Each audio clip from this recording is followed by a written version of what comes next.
She shoved my wheelchair toward the stairs and said, "Let's see if anyone down there cares." The front wheels were already hanging over the edge. The whole house went quiet. Not because they didn't see it, but because no one wanted to get involved. I didn't scream. I didn't fight. I just looked at her. Because what she didn't know was that somewhere inside a federal system, a single command had already been triggered. And in less than 10 minutes, this house wouldn't belong to my father anymore. But that moment didn't come out of nowhere. To understand how my own sister got to the point of pushing me down a staircase in front of a room full of guests, you have to start with the one thing everyone noticed the second they walked into that house. The staircase. The first thing people notice about my father's house is the staircase.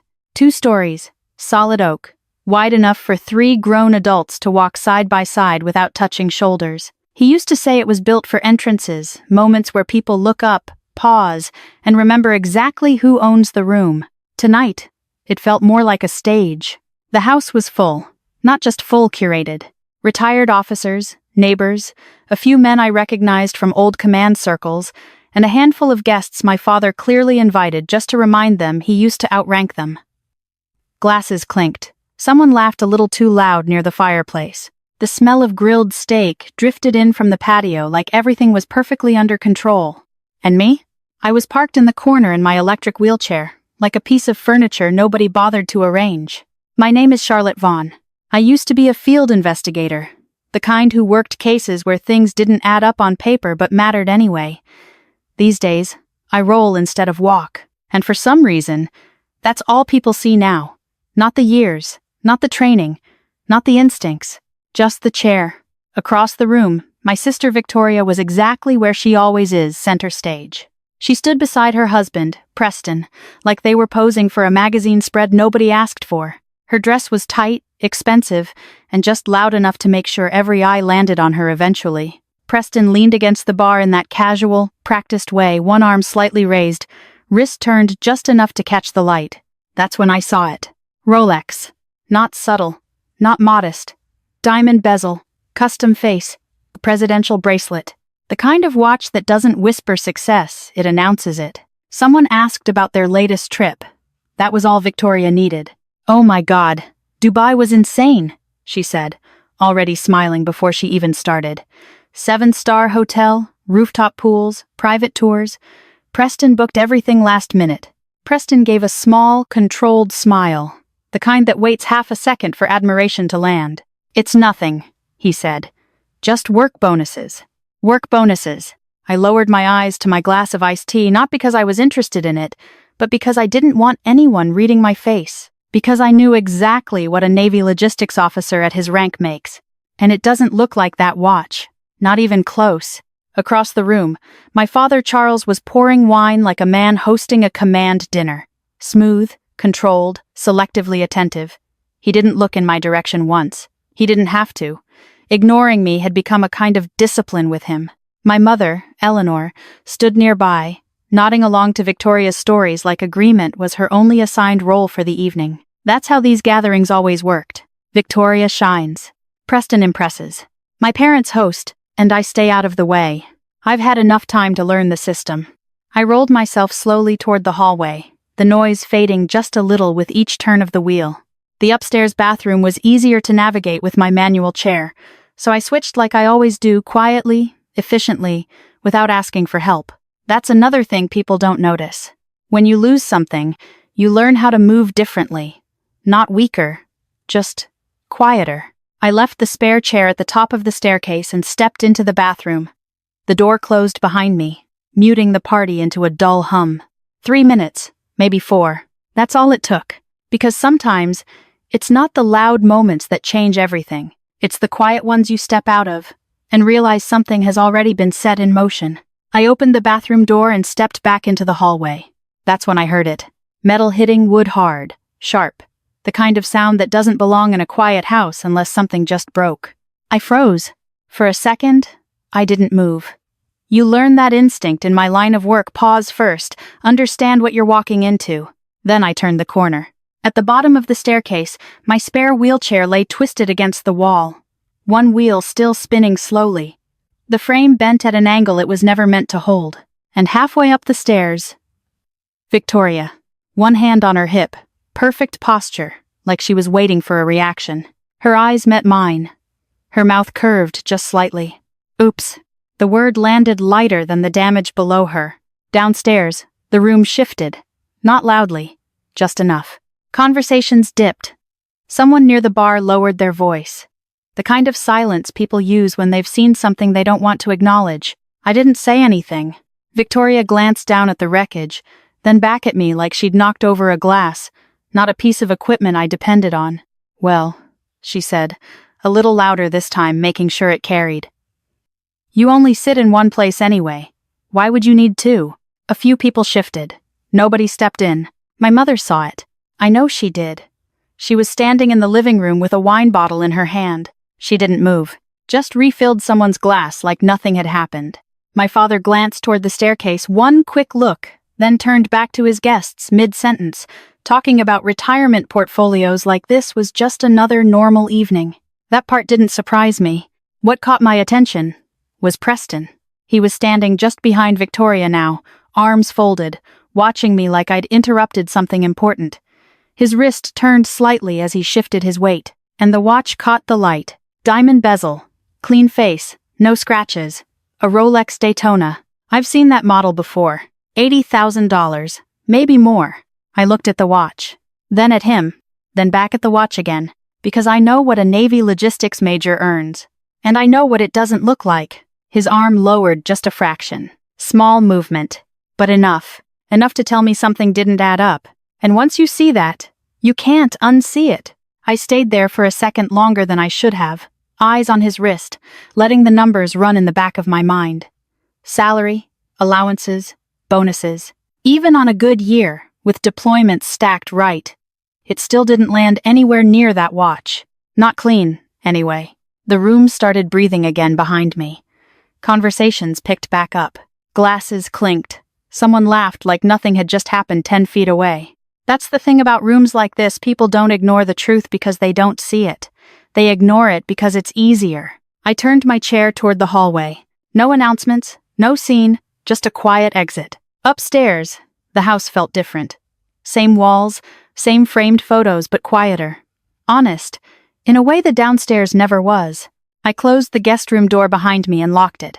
Not out of fear, out of habit. I rolled over to the desk by the window and set my bag down. Inside was my laptop, thin, plain, forgettable. The kind of thing you'd overlook in an airport lounge. I opened it. The screen lit up soft blue. Standard interface. Clean, civilian. I placed my thumb on the reader. The system blinked once, then everything changed. Secure login replaced the desktop. Encrypted network handshake. Internal access node Naval Criminal Investigative Service. Most people think investigations start with sirens or someone flashing a badge. They don't. They start exactly like this. A quiet room, a closed door, and a detail that doesn't make sense. I logged in. The interface populated in layers, financial channels, procurement logs, authorization trails. I leaned back slightly and flexed my fingers once. Preston Rollins, I said under my breath. Start simple. I pulled up logistics command records tied to his unit. Supply chains, vendor contracts, equipment allocations, food, transport, medical support, routine, scroll, routine, scroll. Then something slowed me down. Rehabilitation supply entries, wheelchairs, prosthetics, physical therapy equipment for injured sailors. I opened the ledger. Rows of transactions filled the screen, dates, amounts, approval signatures. Most of it clean. Expected. Then I saw it. A payment marked processed, without a matching delivery confirmation. I clicked into the file. $200,000. Naval Rehabilitation Recovery Program. Vendor, Northbridge Healthcare Logistics. Delivery status. Pending. I checked the confirmation code. Didn't match. I checked the receiving log. Didn't exist. I felt my focus narrow. Opened the next one. 300,000. Same vendor. Pending. Another. 200,000. Same pattern. Now it wasn't a glitch. It was a system. I pulled up the vendor profile. Northbridge Healthcare Logistics registered 18 months ago. Address listed in Georgetown, Cayman Islands. Offshore. Of course. I leaned closer to the screen. heart steady, mind clear. Because this was familiar. I opened the routing data. Every transfer leaves a trail. Even the ones people think they buried. Authorization codes lined up in sequence. Approving officer, Major Preston Rollins. I didn't react. Didn't need to. The numbers were already speaking. I followed the money. Account destination loaded. And then I stopped. Because the name on the account wasn't his. It was hers. Victoria Vaughn. I sat back slowly. Downstairs, someone raised a toast. The sound floated up through the floorboards like it belonged to another world. On my screen, the totals kept adding themselves together. 200. 300. 200. Over and over.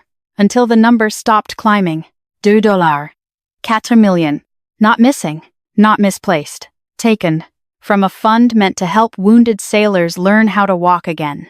I stared at the screen for a long second. Not angry. Not surprised. Just certain. Because now I wasn't guessing anymore. Now I knew exactly what I was looking at. And once you know that, there's only one question left. What are you going to do about it? I didn't move right away. I just sat there, looking at the screen, letting the numbers settle into something real. Because there's a difference between seeing data and understanding what it means. I went back to the first transaction. $200,000. Naval Rehabilitation Recovery Program. That fund isn't abstract. It's not a line item buried in a budget report. It pays for real things, prosthetic limbs, mobility equipment, physical therapy. It's the difference between someone standing on their own 2 feet again or staying in a chair for the rest of their life. I would know. I opened the supporting documents. Contract authorization signed. Vendor approval cleared. Delivery confirmation missing. Not delayed. Missing. I cross-checked the logistics chain. There should have been a receiving officer, a warehouse intake log, a distribution record. There was nothing. I pulled up the second transaction. $300,000. Same pattern. Different date. Same vendor. Same missing confirmation. I didn't rush. That's how mistakes happen. Instead, I built it piece by piece. Transaction by transaction. Authorization by authorization. Trail by trail. Until the pattern wasn't just visible, it was undeniable. I opened the vendor file again. Northbridge Healthcare Logistics. Registered 18 months ago. Georgetown, Cayman Islands. No operational footprint. No verified supply chain. No federal performance history. A shell. I leaned forward slightly and pulled up the routing logs. Every transfer carries a fingerprint, even when someone tries to wash it clean. The authorization codes aligned in a sequence that was almost neat. Too neat. Approving officer, Major Preston Rollins. I let that sit for a second. Then I followed the money. Destination account loaded. For a moment, I thought I already knew what I'd see. I was wrong, because it wasn't his name on the account. It was hers, Victoria Vaughn. I didn't react. Didn't need to. The room stayed quiet. The only sound was the low hum of the laptop fan, and the distant echo of laughter from downstairs, people still drinking, still smiling, still believing this was just another successful evening. I looked back at the ledger. 200,000. 300,000. Another 2. The numbers stacked cleanly, one on top of the other, like they'd been waiting for someone to notice. I totaled them manually, even though the system had already done it. $2. 4 million. Not a rounding error, not a misunderstanding. A decision. I leaned back in my chair slowly, because at that point, it stops being about money. It becomes about what that money was supposed to do. Somewhere, there's a sailor waiting on a prosthetic that didn't arrive. Someone learning to walk again on borrowed time. Someone sitting in a hospital room being told, there's a delay. And the reason for that delay was sitting downstairs, pouring wine, and talking about Bordeaux. I closed my eyes for half a second. Not to calm down. To lock it in. Because once you see something like this, you don't get to pretend it's complicated. It's not. It's theft. And not the kind you argue about. The kind you answer for. I opened a new window on the screen. Cursor blinking. Waiting. Because now the question wasn't what happened. That part was clear. The question was how far I was willing to take it. And whether I was going to let it stay buried under polite conversation and expensive glassware, or bring it into the light where it belongs. I didn't get the chance to decide on my own timeline. 3 knocks hit the door hard, deliberate. Not a question. A statement. I tilted the laptop just enough so the screen faced away from the door, then reached over and unlocked it. My father stepped in first. Charles Vaughan never entered a room, he took it. Even in retirement, he carried himself like he was still inspecting ranks. Preston followed right behind him, closing the door with a quiet click that didn't match the tension in his shoulders. Whiskey on his breath. Confidence borrowed, not earned. "You've been up here a while," my father said, scanning the room like he was looking for something out of place. "Peaceful up here," Preston added, pulling out the chair across from the desk like we were about to have a business meeting. "Hey, Charlotte, you doing okay?" That was new. 7 years. And he'd never called me that. I didn't answer. I just watched. Because when someone suddenly gets friendly, it usually means they need something you haven't agreed to yet. Preston slid a folder onto the desk. Brown legal envelope, clean edges, prepared. He pulled out a single sheet and turned it toward me. "Power of attorney. I've got an investment opportunity opening next week," he said, leaning back slightly, voice smooth, practiced. "Short-term capital move, solid return." His finger tapped the paper. "I just need temporary control of some funds to move quickly." I glanced down at the document, then back up at him. "How temporary?" 3 to 6 months, max." "And the funds?" He smiled again, smaller this time. "You've got that settlement sitting in your account, right? 150. 15 yuan. The number didn't sound like much in a room like this, but I knew exactly what it represented. It was the compensation the Navy paid when my spine decided it wasn't going to cooperate anymore. It was the cost of everything I couldn't do now. "You're not really using it," Preston added, like he was helping me see something obvious. "It's just sitting there." Behind him, my father nodded once. "Agreement without discussion. If I move it into this cycle," Preston continued, "we could double it. Maybe triple." I let the silence sit for a second. 2 men, both standing, both expecting compliance. One offering opportunity, the other enforcing it. I looked at my father. He met my eyes with that same expression he used when I was younger, the one that meant this wasn't a conversation. It was a directive, waiting to be followed. "You live in this house," he said calmly. "You don't pay rent." "True. You don't pay utilities." "Also true. That money is just sitting there while your brother-in-law is working his tail off for this family." I almost smiled. Working. Interesting word for what I had just seen on that screen. He pointed at the paper. "Sign it." Not "would you?" Not "think about it." "Sign it." I placed both hands on the armrests and shook my head once. No, the word didn't echo. It didn't need to. Preston blinked like he hadn't processed it. "You didn't even think about it," he said. "I did. And no." The room tightened. My father exhaled slowly through his nose. "You're being selfish." There it was. I tilted my head slightly. "Selfish? This helps the whole family," Preston added, tapping the paper again. "You mean it helps your investment?" I said. His jaw shifted. My father stepped closer. "You sit in this house all day," he said, voice harder now. "You eat our food. You contribute nothing." I held his gaze. "Nothing?" He ignored the question. "You should be grateful your sister and her husband are willing to include you in something like this." "Include me." I looked down at the document one more time, then back up. No. This time, Preston didn't hide it. His hand slammed against the desk. The laptop rattled. "I told you," he snapped, turning toward my father. "She's always been like this."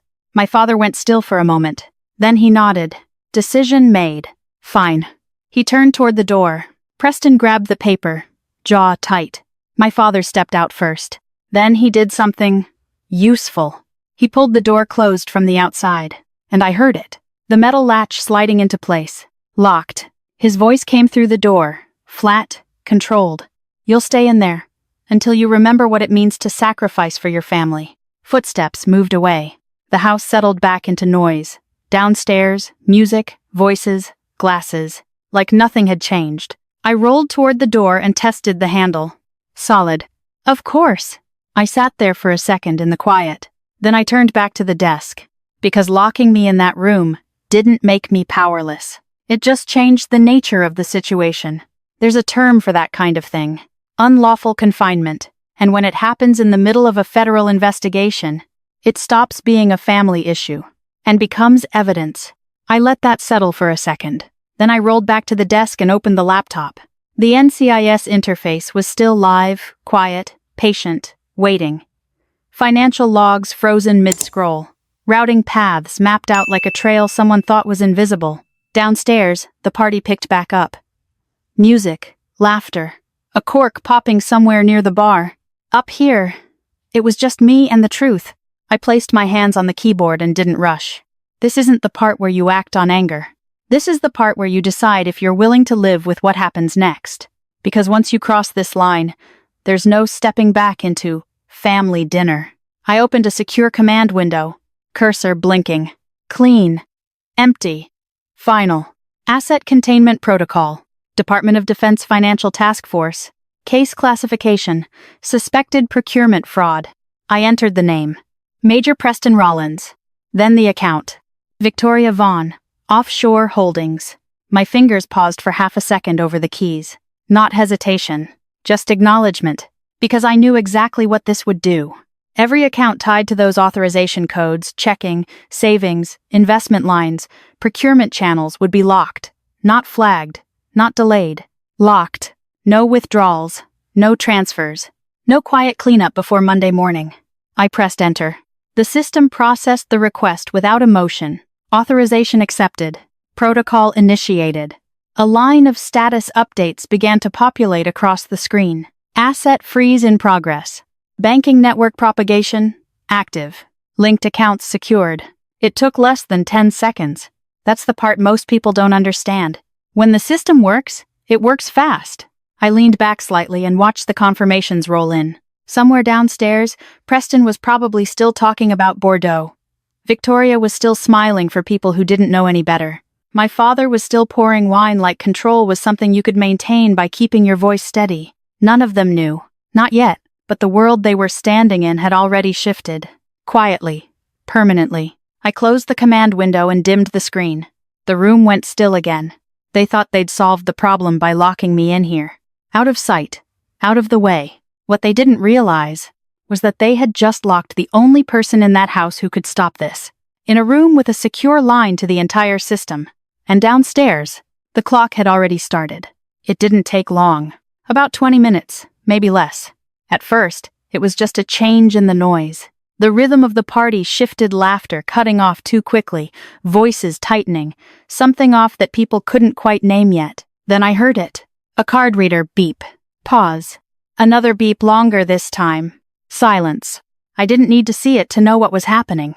I rolled a few inches closer to the door, listening. "Try it again," Preston's voice said, a little sharper than before. Another beep. Same result. "It says the account is restricted, sir." Restricted. There it was. A chair scraped downstairs. Someone muttered something about a bank error. Victoria's voice came in right behind it, too bright, too quick. Probably just the Wi-Fi. "We're live streaming." Another attempt. Another failure. Then Preston again, quieter now. "Let me see that." The kind of quiet that means the ground just moved under someone's feet. A few seconds later, I heard him on the phone. "This is Major Preston Rollins. I'm having trouble with my account." Pause. "No, I'm using the correct card." Longer pause. Then, "What do you mean? Restricted?" I didn't need the rest of the conversation. I already knew how it ends. Because once the Department of Defense locks your accounts, it's not a glitch. It's a statement. The house went still in a way it hadn't all night. Victoria's voice dropped, tighter now. "Preston? They froze everything." "What?" "Every account." Silence stretched. Even the music stopped. Then came the part that mattered. "Where is she?" I leaned back slightly in my chair. "There it is," Victoria answered. "Upstairs." Guest room.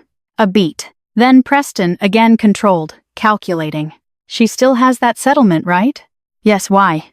"We need liquid cash." "Of course you do." Footsteps hit the staircase fast. Heels and dress shoes against wood. Sharp, uneven, not confident anymore. Urgent. Desperate. I rolled back toward the center of the room and adjusted my position slightly, aligning the chair with the doorway. Because panic makes people predictable. And predictable people make mistakes. The latch outside rattled hard. Once. Twice. Then the door burst open. Victoria came in first. Hair still perfect but barely. Her breathing was off. Her eyes sharp in a way that had nothing to do with confidence anymore. "There you are," she snapped. Preston followed behind her, closing the distance in 2 quick steps. No smile now. No performance. Just tension. "What did you do?" Victoria demanded. I looked at her. "Good evening to you too." Her hand shot out, gripping the back of my wheelchair. "Don't play dumb with me." Preston stepped in, voice lower. "Just fix it." I held his gaze. "I'm not sure you understand how federal investigations work." That was enough. Victoria jerked the chair backward.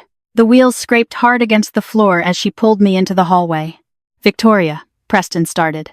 "She did this." The hallway lights hit my eyes as she dragged me forward, straight toward the staircase. The same staircase. We stopped at the top. I could see it from there. My other chair, still lying at the bottom. Bent frame, twisted wheel. Exactly where she left it. Victoria shoved the chair forward another inch. The front wheels hovered just short of the first step. "What did you do?" she demanded again, voice sharper now. I glanced down at the stairs, then back at her. "You're making a scene." Her face tightened. "I will throw you down these stairs." No smile this time. No performance. Just intent. Preston stepped closer, his voice lower, more controlled. "Victoria, calm down."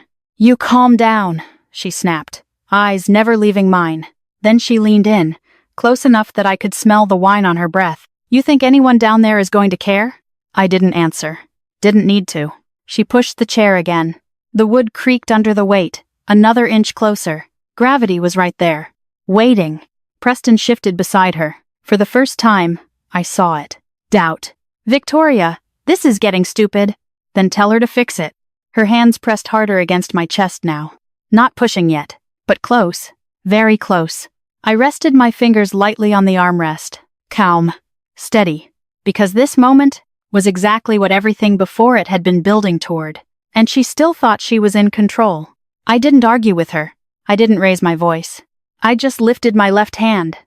Slowly. Like I was adjusting something small. My thumb pressed against the edge of my watch. 1 second. 2. 3. A soft vibration barely there. Confirmation. I lowered my hand back to the armrest. Victoria didn't notice. She was too focused on the edge of the stairs. On the idea that one more push would prove something she'd been trying to prove her entire life. "You really think you're untouchable," she said. I met her eyes. "I think you're making a very bad decision." She leaned in closer. Last chance. Behind her, Preston shifted his weight, eyes flicking between me and the staircase. He felt it. Something wasn't right. Then it came. Not from inside the house. From outside. Tires. Fast. Sharp. More than one vehicle. Victoria frowned. "What was that?" Preston turned toward the window at the end of the hallway. Headlights flashed across the walls. Multiple sets. Closing in. The noise downstairs changed instantly. Conversations broke apart. Someone near the living room said, "Did someone just—" The front door answered for them. It didn't open. It broke. A violent crack tore through the house as solid oak gave way under force. The sound carried up the staircase, through the hallway, into the space between us. Boots followed. Heavy. Controlled. Fast. Clear left. Clear right. Move. Not police. Not local. Military. Victoria's hands tightened against my chair. "What is happening?" she demanded. Preston didn't answer. Because he already knew. The first two came up the stairs at a run gear, shifting with every step, rifles secured, eyes scanning ahead before they even reached the landing. They saw everything in one glance. Disabled subject. Aggressor. Edge of staircase.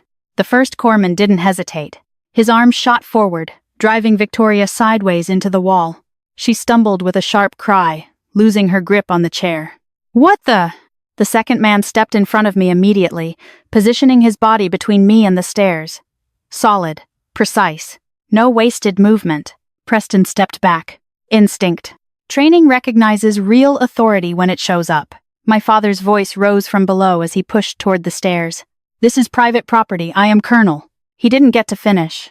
The team moved past him like he wasn't there. Because in that moment, he wasn't. The first corpsman dropped to one knee in front of me.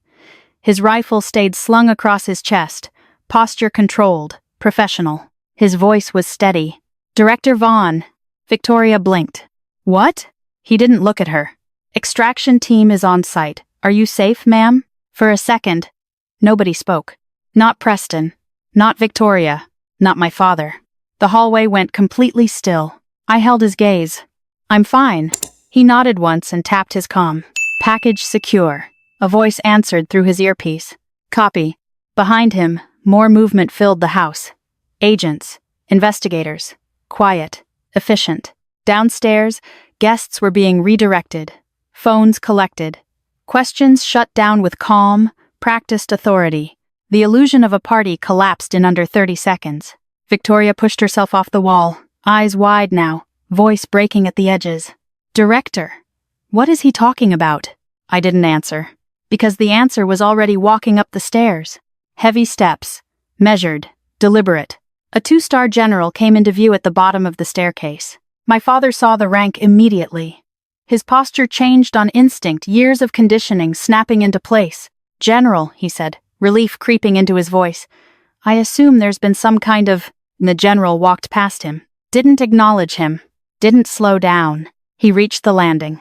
Stopped in front of me. Then came to attention. Clean. Sharp. Exact. He raised his hand in a formal salute. Director Vaughn. Victoria made a choking sound behind him. Preston didn't move. My father looked like the floor had shifted under him. The general lowered his hand. Your extraction request was received 3 minutes ago, he said. Per your standing authorization, the site is secure. He stepped slightly to the side. Behind him, agents were already moving through the house with purpose. Evidence bags, documentation, quiet control. Everything was happening exactly the way it was supposed to. Because this wasn't chaos. It was procedure. My father found his voice again, but it sounded different now. You're taking orders from her? The general didn't turn.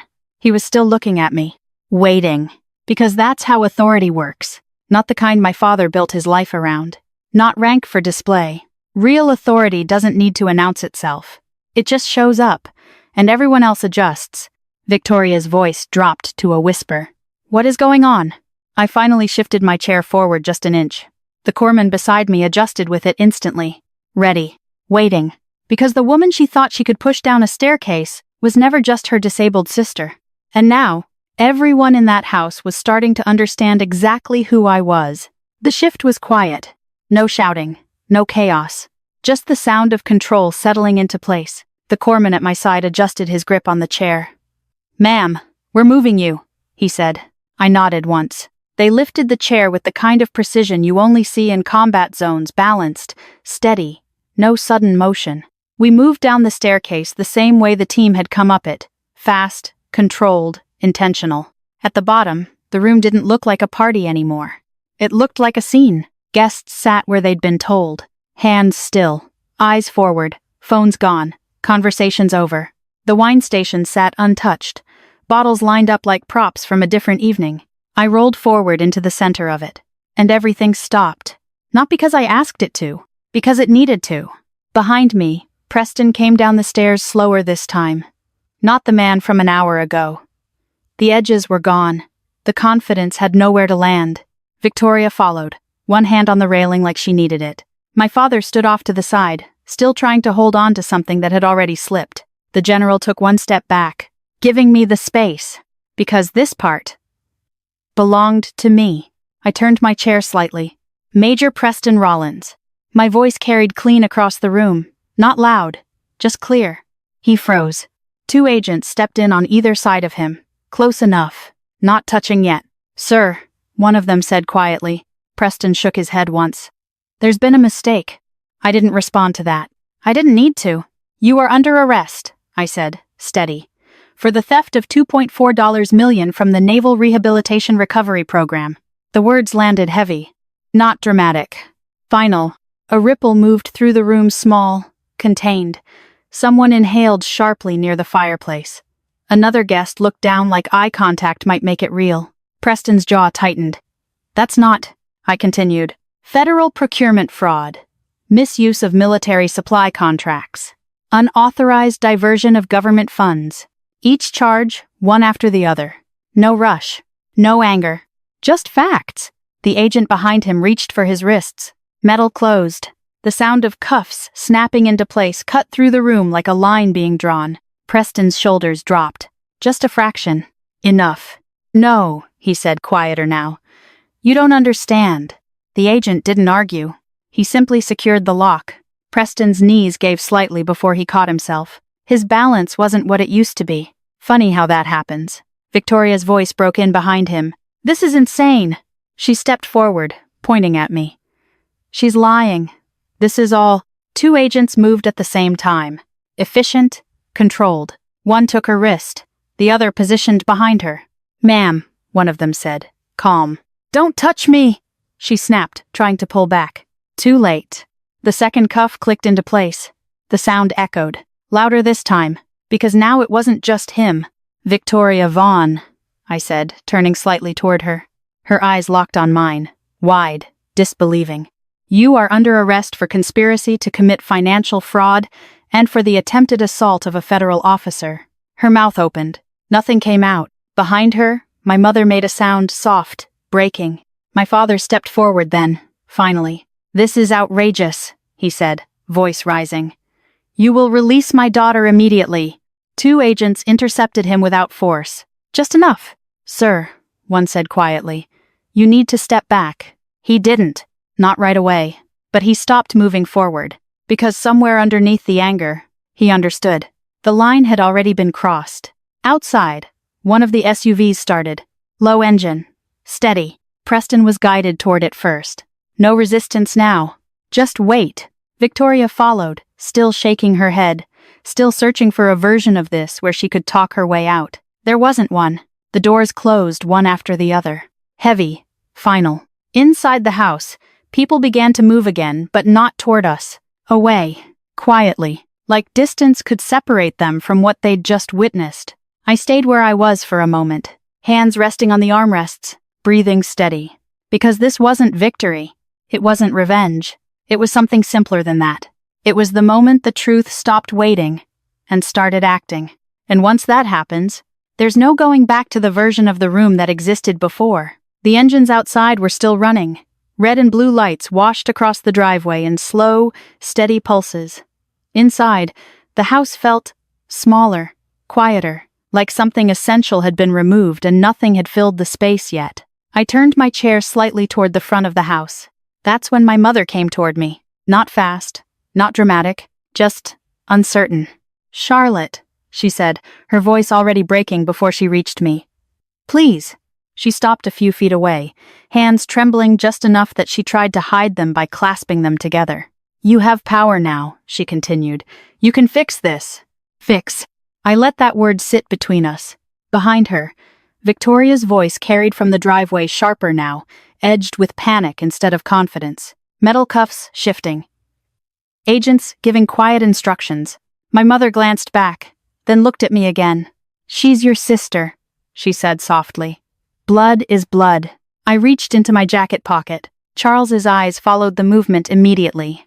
So did hers. So did everyone else who still thought this might turn into something negotiable. I pulled out the paper. The same one Preston had slid across the desk upstairs. Power of attorney. My name at the top. Blank signature line at the bottom. I held it for a second, then let it fall. It landed near my father's shoes, catching the edge of a shallow puddle left by the earlier commotion outside. The ink began to bleed almost immediately. I looked up at him. Family doesn't steal prosthetic legs from wounded sailors. The words didn't come out loud. They didn't need to. My mother flinched like she'd been struck. And family doesn't lock someone in a room, I added, because they refuse to be robbed. Charles didn't speak right away. For the first time all night, he didn't have something ready. He just stood there, staring down at the paper as it blurred under his feet. The man who had spent a lifetime commanding rooms, shaping outcomes, controlling narratives, had nothing left to control. You've destroyed this family, he said finally. His voice wasn't loud. It wasn't even angry. It was hollow. I studied him for a moment, not as my father, just as a man standing in the consequences of his own decisions. I didn't destroy anything, I said. He looked up at me. Yes, you did, he insisted, a little more force behind it now. You brought the military into my home. You had your own sister arrested. Yes. The word landed clean. No hesitation. No apology. You humiliated us in front of everyone. I glanced past him toward the living room. Guests were already collecting their coats, avoiding eye contact, leaving quietly through a door that didn't look as impressive as it had an hour ago. "They stole money meant for wounded sailors," I said. Charles opened his mouth, closed it, because there isn't a version of that sentence you can argue with. My mother took a small step forward. "We're still your family," she said, almost pleading now. I paused, not because I didn't know the answer, because I did. "No." It hung there longer than anything else I'd said that night. Clear. Final. I shifted my chair slightly, the movement small but deliberate. "You want to know when this ended?" I asked. Neither of them answered. It ended when that chair went down the stairs. Silence settled over the space again. Not heavy. Just complete. Because sometimes the truth doesn't need volume. It just needs to be said once, and left exactly where it lands. No one tried to stop me after that. Not my mother. Not my father. There are moments when people realize they've already said everything they're capable of saying, and anything else would just be noise. This was one of those moments. I turned my chair toward the driveway. The night air felt cooler than it had earlier, like the temperature had dropped with everything else that changed. Red and blue light washed over the concrete in slow pulses. The engines from the SUVs idled steady, controlled, no urgency left, just process. A corpsman stepped forward and lowered the ramp on the nearest vehicle.